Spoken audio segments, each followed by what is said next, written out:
They laughed when the first human delegation walked into Grand Assembly Hall, not out of cruelty, at least not overtly, but out of certainty, the way a predator might chuckle at a rodent daring to show its teeth. Humans were small by galactic standards, thin-skinned, visibly sweating under the heat of unfamiliar stars. Their heart rates were absurdly fast. Their speech patterns were jagged, emotional, unpredictable. To the Varnock Empire, whose physiology was bred in methane storms and whose minds were engineered to suppress all irrationality, humans were a statistical blip, barely above livestock. Ambassador Jareth of the Varnock made no attempt to hide his amusement. "They are soft," he declared openly, his voice amplified across interstellar channels. "One sneeze and their bodies convulse. One shout and they flinch.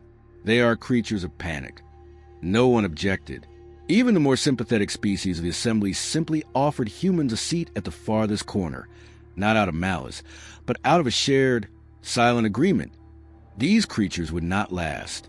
Earth accepted. Quietly, without rebuttal, the human delegation smiled, nodded, and signed the trade agreements. They paid the tariffs.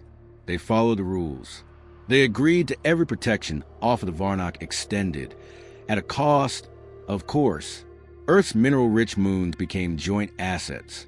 Human scientists were welcomed into observation programs, mainly to study how quickly they'd burn out. Some called it benevolent assimilation. Others called it a soft conquest. Either way, humanity bowed its head, and the galaxy moved on. But small things began to unsettle the narrative. The first report came from a Varnock-led expedition on Threk Station, where an air filtration malfunction had triggered a full-scale panic among the crew. Most required sedation. The human assigned to maintenance, Lieutenant Aaron Cade, repaired the system and manually sealed all sectors before anyone realized she was even conscious. She claimed she was terrified. Her vitals confirmed it, but she acted anyway. Then came the reports from Pyron Deep, where gravitational instability caused hallucinations in 90% of the team. Only the humans kept operating. One of them, a technician named Darius Knoll, claimed he saw the walls melting and still managed to recalibrate the core alignment.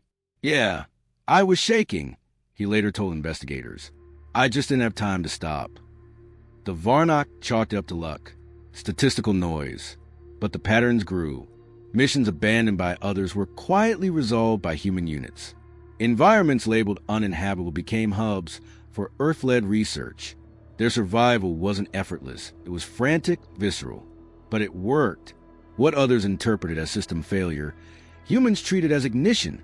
Ambassador Jareth still didn't believe it. "They react to fear because they are ruled by it," he insisted.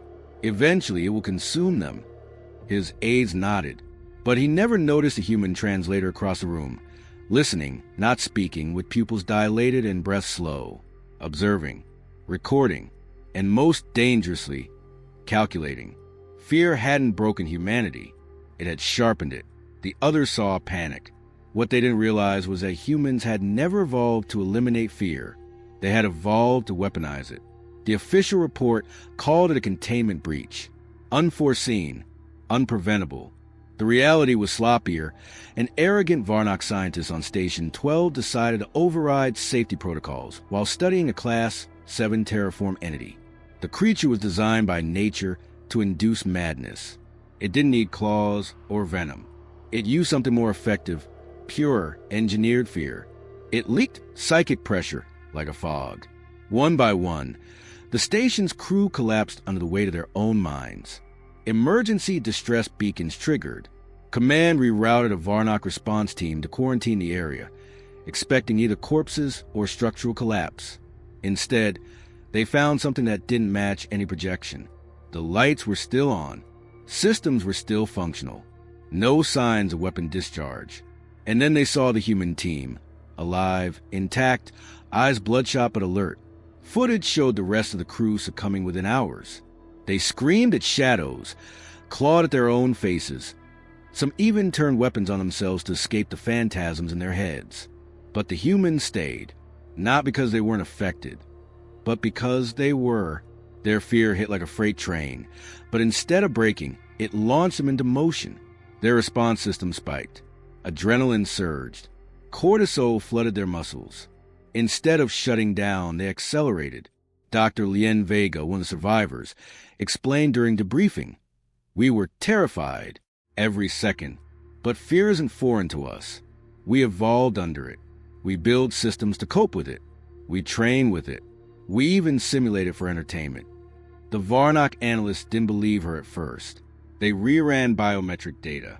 Her vitals were at levels that would incapacitate most known species. Heart rate spiked to 160, tremors in both hands, cold sweat. Her pupils were dilated for nearly 7 hours. According to galactic medical metrics, she should have been in a coma or dead, but she wasn't. She was cataloging data and coordinating evacuation protocols while fighting hallucinations of her dead brother, speaking through the station's air vents. This wasn't strength in spite of fear. It was strength because of it. The Assembly issued a classified update. Human response thresholds must be recalibrated. Traditional fear-based suppression tactics were deemed unreliable when deployed against human targets. Varnock scientists dismissed it as an anomaly, one team, one event. But field reports kept coming in. Human mining crews surviving cave-ins that would have killed others through panic. Shuttle pilots staying conscious through atmospheric disorientation. Infantry soldiers walking through sonic warfare fields that incapacitated larger, stronger species. Something had gone unnoticed for too long. While the galaxy prided itself on emotional suppression, humans had gone the other way. They had embraced it, cultivated it, refined it. The rest of the Assembly had built civilizations by avoiding fear. Humans had built theirs by mastering it. The Varnock were the first to feel the unease, because for the first time, they weren't laughing. They were watching, and beneath all their logic and pride, something ancient stirred in them, something they couldn't name. They didn't know it yet, but the prey had teeth. Project Nightglass began in silence. No press release, no announcement, just a line of redirected funding inside the Earth Coalition's defense ledger. It was spearheaded not by generals, but by psychologists, neuroscientists, and war historians. The objective was simple: to turn humanity's evolutionary relationship with fear into something tactical, reproducible, and deployable, not to make soldiers braver, but to make enemies break without a shot being fired. The first prototypes weren't weapons in the traditional sense. No explosives, no lasers. Instead, they were pulse emitters tuned to species-specific frequencies, targeting emotional thresholds. The earliest version simply broadcast distorted breathing patterns, erratic and human, through enemy comm systems. Others leaked subsonic vibrations that mimicked the rumble of an approaching predator. To most species, it was nonsense. But in the middle of patrol at night, when your species evolved to avoid deep-sea predators or burrowing hunters, the illusion was enough. Troops began reporting shadows that weren't there. Accidents, misfires, paranoia. The Varnock were hit first. A strike team of 6 humans entered an outpost on Draelon 5, unarmed, dressed in standard evac suits. 2 hours later, the Varnock forces inside surrendered after detonating their own heavy cannons in a panic. Analysis showed no human casualties, no physical damage, and no signs of confrontation. Just audio records of breathing, heartbeat loops, and flickering light patterns transmitted into their comms. The Varnock never released the footage, but the screams leaked. More missions followed. A single Nightglass agent on a mercenary ship caused mutiny in under 6 minutes. Rumors spread of ghost soldiers. Humans who didn't fire weapons only walked silently through enemy camps, whispering just enough to suggest they weren't alone. The enemy would destroy themselves in confusion. The tactic was always the same.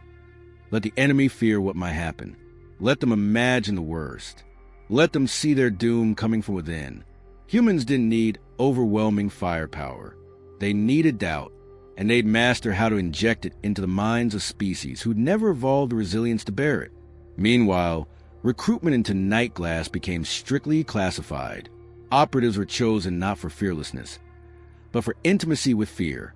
PTSD survivors, deep-sea divers, disaster response medics, individuals whose nervous systems had learned to function with the storm, not against it. Back in the Assembly, quiet voices started to question humanity's intentions. If they could do this now, what might they do next? If fear was their domain, then what part of war was still safe? A coalition of species petitioned for new protocols, banning psychological interference. Earth voted yes, then promptly ignored them, because they knew something the rest of the galaxy hadn't fully grasped. Fear wasn't a tool for humans. It was an environment, a language, an inheritance. They didn't just understand it. They could make others feel it, with precision, with control, with purpose. And now, they were designing blueprints for delivering at scale. The Varnock response was predictable. Pride wounded, hierarchy questioned. They assembled the largest fleet they had deployed in a century, not to negotiate, not to posture, but to remind Earth and the rest of the galaxy who dictated the terms of fear.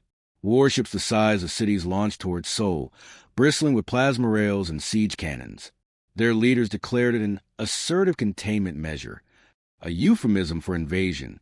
The humans said nothing.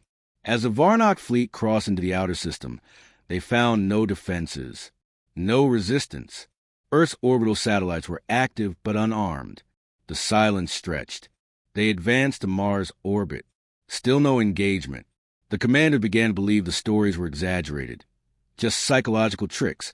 Stories told in shadows. They assumed Earth would beg before the end. Then the systems began to fail. First, it was internal comms. Voice channels flickered with static, then with distorted speech. Fragments of the crew's own voices played back at odd intervals. Then came the lighting failures, dimming corridors and turning shadows into long, grasping shapes. One by one, crew members reported hearing whispers in languages they had never learned. Some saw dead family members walking past their cabin doors. Others claimed the stars outside were watching them. There were no human ships in sight. Fleet Commander Brocker issued containment orders, believing it to be some kind of signal hack. But when his own security teams turned on each other in a frenzy, he realized something else was happening. This wasn't sabotage. It was exposure. Earth had activated the fear grid. The network stretched across the system. Sensor-reflective satellites, psychic frequency projectors, and species-specific fear emitters. It didn't kill. It didn't burn. It made every soldier confront a nightmare tailored exactly to their mind. For humans, it was an unease in the chest, a ripple of nerves, manageable. For species who had never known sustained fear, it was mind-fracturing. Entire Varnock cruisers began self-destructing as captains ordered evacuation from hallucinated threats. One destroyer rotated its main cannons inward and opened fire on its own bridge. Internal command structures collapsed in under 20 minutes. Soldiers abandoned posts. Officers wept in locked compartments. One final transmission was intercepted from a mid-tier strategist. "We are not alone in these ships. There's something else in here. Something that knows us." There wasn't. There was only themselves. Commander Brocker was recovered days later, found drifting in an escape pod.